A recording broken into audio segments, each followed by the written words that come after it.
ગોંડલના મોવિયામાં ગ્રામ પંચાયત કેવી રીતે કામ કરે છે એ જ નથી સમજાતું, કારણ કે સરપંચ ગ્રામ પંચાયતમાં હાજર નથી હોતા. સરપંચના સિવાય તેમના પતિ જવાબ આપે છે અને વધુમાં ગામના એક આગેવાન જવાબ આપે છે. હવે ફરી એકવાર મોવિયા ગ્રામ પંચાયતનો એક વિડીયો વાયરલ થયો છે. હવે શું મામલો થયો છે વિગતે ચર્ચા કરીશું. નમસ્કાર, હું છું ઉજ્જવલ અને આપ જોઈ રહ્યા છો નિર્ભય ન્યૂઝ. ગોંડલના મોવિયા ગામની ગ્રામ પંચાયતની જો વાત કરવામાં આવે તો લોકો ક્યાંક ને ક્યાંક આ ગ્રામ પંચાયતથી હવે હેરાન થઈ ગયા છે. સરપંચથી હેરાન થઈ ગયા છે, કારણ કે દાદાગીરી એટલી બધી છે કે સરપંચ પહેલા તો હાજર જ નથી હોતા. એમની જગ્યાએ એમના પતિ હોય છે અને ગામના એક આગેવાન હોય છે. એ આગેવાનની જો વાત કરવામાં આવે તો એમનું નામ છે કિશોર આંધીપરા. હવે જો આ ગામની વાત કરવામાં આવે ને ગ્રામ પંચાયતની વાત કરવામાં આવે, સરપંચની વાત કરવામાં આવે, લોકો અનેકવાર આ ગ્રામ પંચાયતમાં પોતાની રજૂઆતો લઈને પહોંચે છે. આના પહેલા આપણે એક વિડીયો વાયરલ જોયો હતો, જેની અંદર ગામના એક વ્યક્તિના ઘરનું ડિમોલેશન કરી દેતા તેઓ સરપંચને રજૂઆત કરવા પહોંચ્યા હતા, પરંતુ સરપંચ જ ત્યાં હાજર ન હતા. હવે વધુ એક બનાવ સામે આવ્યો છે કે જ્યાં ગ્રામ પંચાયતનું આયોજન કરવામાં આવ્યું, એક ગ્રામ સભાનું આયોજન કરવામાં આવ્યું અને એક ગ્રામ સભાનું આયોજન બંધ બારણે કરવામાં આવ્યું. લોકોને કોઈ પણ પ્રકારે જાણ પણ નથી કરવામાં આવી કે અહીંયા ગ્રામ પંચાયતનું આયોજન છે. જો ગ્રામ પંચાયતનું આયોજન કરવામાં આવે, સભાનું આયોજન કરવામાં આવે તો પહેલા ગામના લોકોને ક્યાંક ને ક્યાંક જાણ કરવી પડતી હોય છે, બધાને આવવા માટે કહેવાનું હોય છે, પરંતુ અહીંયા તો કોઈને બોલાવવામાં જ ના આવ્યા. સૌપ્રથમ આ ગ્રામ પંચાયતને લઈ અને આ આખા સરપંચને લઈ અને એક આના પહેલાનો પણ વિડીયો વાયરલ થયો હતો, એ વિડીયો પર પણ નજર કરીએ અને હવે નવા આવેલા વિડીયો પર પણ નજર કરીએ. એમને હું સરપંચ આઈને વાત કરું, તમે કોણ? હું તારો બાપ. હું તારો બાપ. હું કેમ મારા બાપ? તારો બાપ. મારો બાપ છે મારી પાસે. એટલે તો હે? તમે હાઈકોર્ટમાં તો છે જ તમારું કેસ. હાઈકોર્ટમાં છે તો એને ફેરફાર કરવાની પંચાયતે મંજૂરી આપી. મોબાઈલ ચાલુ રહે તો એને કેમ ફેરફાર કરવાની છૂટ આપી? તો કેમ કરે? તો એમ નહીં, એની ફરિયાદ તમે સાંભળી, મારી કેમ નથી સાંભળતા? તો એટલે તો આ મારું બધું પાડી જ નાખ્યું તમે. પાડી નાખ્યું તો નિયમ પ્રમાણે 2087 લગ્નનું ભાડું ભરેલ હતું, છતાંય તમે પાડી નાખ્યું. ગેરકાયદેસર હતું ને. મારું ગેરકાયદેસર ક્યાં? પંચાયતમાં 2087 લગ્નનું ભાડું ભરેલું છે. બાંધકામ ગેરકાયદેસર કર્યું, બધાનું પડવાનું છે અને પાડી દો સરકારની સૂચના છે. સર, તો આ રોડ કાંઠે કોઈનું ન પડ્યું એમ નહીં, તો કોઈને નોટિસો એવા ને તમને કોઈ નથી આપી. જે માથા ભાઈ તત્વો છે ને તમે નોટિસો નથી દીધી. નામ શું કામ તમારી પાસે પંચાયતના રેકોર્ડમાં ન હોય? એમ નહીં, તો એમ નહીં, તમારી પાસે દબાણના પંચાયતનો રેકોર્ડ નથી કે આનું દબાણ છે આનું નથી? એમ હું મારું કામ જ કરું છું, મારું કામ જ કરું છું. તમે મારા ગરીબ માણસના રોટલાને અભડાવી દીધા છે. ક્યાં મારો બંગલો છે? ક્યાં મારો બંગલો છે? કોને? એ આજકાલનું નહોતું ને, 1964 થી છે. 1964 થી મારા બાપા અમારા જન્મ એમાં છે, મારો જન્મ એમાં છે, મારા છોકરાઓનો જન્મ એમાં છે. માથાકૂટ કરવાની જોઈએ ભાઈ, એમાં વ્યવહાર કરું છું હું બિનકાયદેસર છે કઈ? એમ નહીં, હું સરપંચ આઈને વાત કરું, તમે કોણ? હું તારો બાપ.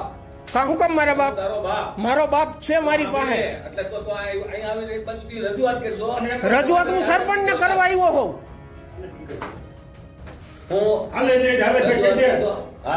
હાલો એ મને દે. મુકુક રાખી દીધો. ચલો મુકુક રાખી આવી. બંધ. બસ. હુકામ બોલતો બંધ કર્યો. પણ ના છે તમારે જીવન કોઈ છે નહીં. પછી તમારે ગમે એમ એટલે હું વિડિયો ઉતારવા માટે એટલે તારે કઈ કરવા માટે સાંભળી લે જે કામ હોય તું પહેલી વસ્તુ સાંભળી લે. તને પંચાયતની સભ્ય મીટિંગ હોય ને સાહેબ, એમાં તમે ના પાડી શકો તો અધિકાર છે. ગામ સભા છે, બરોબર છે? આ ગામ સભા છે, ગામમાં કોઈ બી વ્યક્તિ મતદાર આમાં આવશે. હા, તો વ્યવસ્થિત આપણે પ્રશ્ન પૂછી છીએ. પ્રશ્ન પૂછવા માટે ગામ સભા કેને કહેવામાં આવે?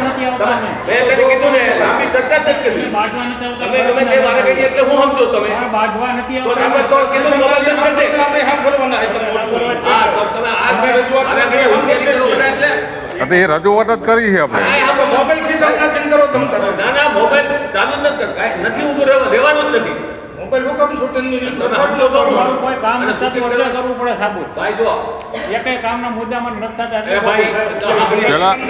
પેલા એ ગયો બેન ક્યાં ગયા? હજી ચેરમેને રાજીનામું આપ્યું, એને સાવિત્રીબેન એ પાડલીએ એ સરપંચને અધિકાર છે કે મંજૂર ટાઈમ એને કાગળ લખો છે કે ભાઈ તમે રૂબરૂ આવી અને સહીનું માર્કિંગ કરી જાઓ અને રૂબરૂ આવી ચોખ્ખાઈ કરી જાઓ. તો એ તો કામની માંગણી કરી તો એના દબાવ છે તો એમને એમ અમારો વિષય નથી એટલે અમે કોપ સભ્ય છીએ ને એને પણ તો ભલે ને કોપ સભ્ય હોય તો એને પૂછવાનો અધિકાર તો છે જ ને. એ પ્રશ્ન છે ને તો સાંભળી લે. હા દાખલા તરીકે એ અધિકાર સરપંચ ના એ પૂછવું પડે ને. હું પ્રશ્ન પૂછું છું, હું કાંઈ બીજું તો નથી પૂછતો. હા તો મારે પ્રૂફ કેમ રાખ? ચાલુ છે એને આમાં હું ક્યાં કર્યું બોલું છું કે તમને કર્યું બોલવા માટે મજબૂર કરવું છું એવું તો નથી કંઈ. કાંઈ તમે હું હારા ધંધો માટે તું સાંભળી લે. કાંઈ સાંભળ જો ભાઈ બીજી સરકાર કરવું નથી.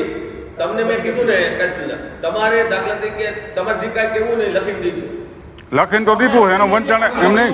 અત્યાર લગી આમાં વંચાણે લઈ કેટલી અરજીઓ દીધેલી છે જે માંગણીની એની ક્યાંય વંચાણે લીધી છે પેલા ગયો તો વંચાણે ક્યારે લીધી શીખજો હાલો નિકાલ કરે તો તું ક્યાં કામના નિકાલ કર્યા તને ખબર છે એમાં અગાઉની પડી છે કાઢો કોને અગાઉની અરજી બધી જ દીધેલી છે 4 વર્ષની દીધેલી છે કઈ વંચાણે લીધી બધા ડિપાર્ટમેન્ટ એકઈ ગામના વંચાણે ગામના પરિપત્રો આવેલા ક્યારે વંચાણે લીધા નથી પંચાયતમાં કોઈ વસ્તુ રહેવા દે ને તો એ મીટિંગ હતા તો તું કોઈ વંચાણે લેતા નથી લીધા નથી અત્યાર લગીમાં કોઈ વાત અમારે નથી તો તું કે એટલે એ બધી સાચું છે એમ માની લેવાનું છે કોઈ કેટલા અમે લખાય એ તમે લખાય તમારું હાથું ગામમાંથી કોઈ અરજી આવેલી એનું કોઈ પરિપત્રનું કોઈ તમે ઉલ્લેખ કરીને બતાવ્યું નથી. એ ગામમાંથી આવ્યું હોય ને અરજી અમારે નિકાલ કરવાનો છે તારે નિકાલ નથી કરવાનો એ સરપંચ પણ તો અમે દીધી છે તો અમારો નિકાલે કે અમે તો તમે એમ કહો છો કે લખી તમે એમ કહો છો કે લખીને આપો તો કઈ રીતના લખી દઈ તો શું કરો તમે એમ નિકાલ થઈ ગયું તું સાંભળી લે તમે અમે લખીને આપી છે નિકાલ તમે શું કરો છો લખીને આપ્યો ને તો હા. સાંભળી લે એ કાગળના નિકાલ તમામ થઈ ગયા ને કાગળના જવાબ થઈ ગયા બોલ હવે કઈ કેવું છે ક્યાં જવાબ થઈ ગયા તો એને અમને તમને નથી દેવાનો તો અમે તો એટલે તો જ કેને તમને દેવાનો?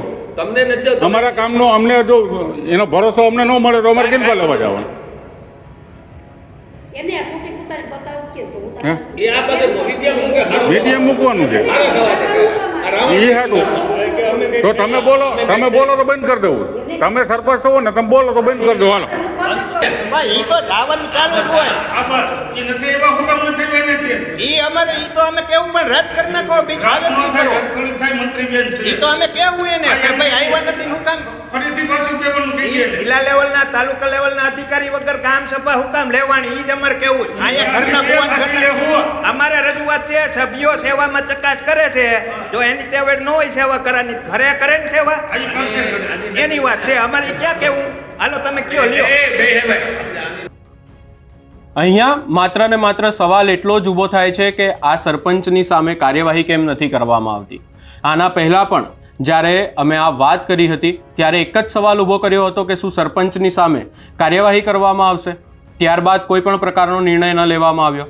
હવે ફરી એકવાર વધુ એક વિડીયો સામે આવ્યો છે. અહીંયા એક પ્રશ્ન એ ઊભો થાય છે કે ડીડીઓને રોકે કોણ છે? આ સરપંચની સામે કાર્યવાહી કરતા કોણ રોકી રહ્યું છે? જો આટલી બધી દાદાગીરી હોય તો પછી એમના સામે કાયદેસરની કાર્યવાહી થવી જોઈએ. કારણ કે જો એમ કાયદાકીય વાત કરવામાં આવે તો સૌપ્રથમ તો સરપંચે હાજર રહેવું જોઈએ. સરપંચ તો હાજર જ નથી, ગામના બીજા લોકો જવાબ આપે છે. આ સમગ્ર બાબતે આપનો શું અભિપ્રાય છે અમને કમેન્ટ કરી જરૂર જણાવશો. અમારી ચેનલ નિર્ભય ન્યૂઝને લાઇક શેર સબસ્ક્રાઇબ કરવાનું ભૂલશો નહીં.